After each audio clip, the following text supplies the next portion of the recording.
have a good day kanatong tanan og hinaut nga grasya ug kalinaw sa Dios padayon sa pakiguban kaninyo ining mga orasa ug dalayan ng Dios sa inyong mga kinabuhi ug doon ta reflection karong takna sa kabuntagon ba.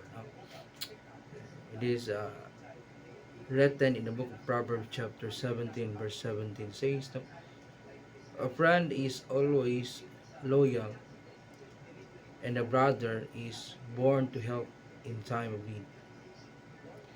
So nindot kayo ang statement diha sa scripture, no? Nga dunay panahon, no? Udi ilang panahon kundi constantly ang pagbaton og tinuod nga higala.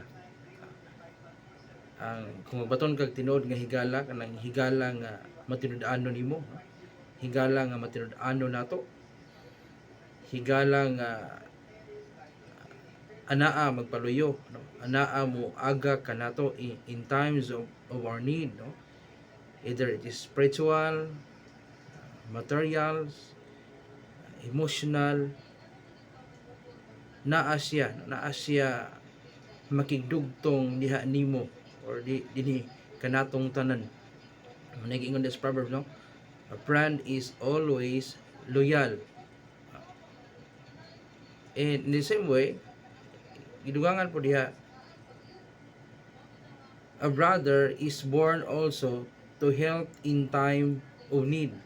Laktod pa kasulti nga kung gigasahan ta sa Dios og mga higala nga matinud-anon, buutan, kadaganan nato sa atong panginahanglan, it is God's blessings for us kung nagbaton ta sa niyanang matang sa klase ng mga higala, no?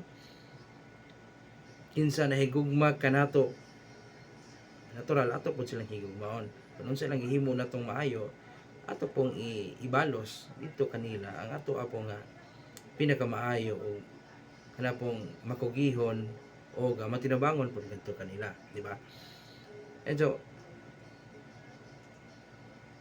ang managsuon kung dunay mga problema, conflict, naa silang duha magsinabtanay, magpagawasay sa ilahang mga negatibo, ilang mga pagbati nga dili maayo, and then ilahang sulbaron in a good way, no?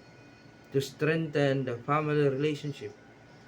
Okay, sa panahon nga dunay panginahanglan material man,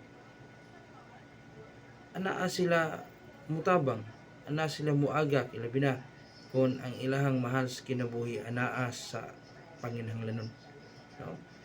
Ano man, it is biblical, no? And not only God is talking about a friend who is always loyal dito sa higala, but also a brother or sister, no? Kinsa na himugso by God's grace, no? Diha sa katuyuan sa Ginoo, sa ilang kinabuhi, silang pagpuyo ni sa babaw sa naong sayuta, ang ilang buhaton mao nga dili nila ang kalimtan ang pagtinabangay diha sa matag usa.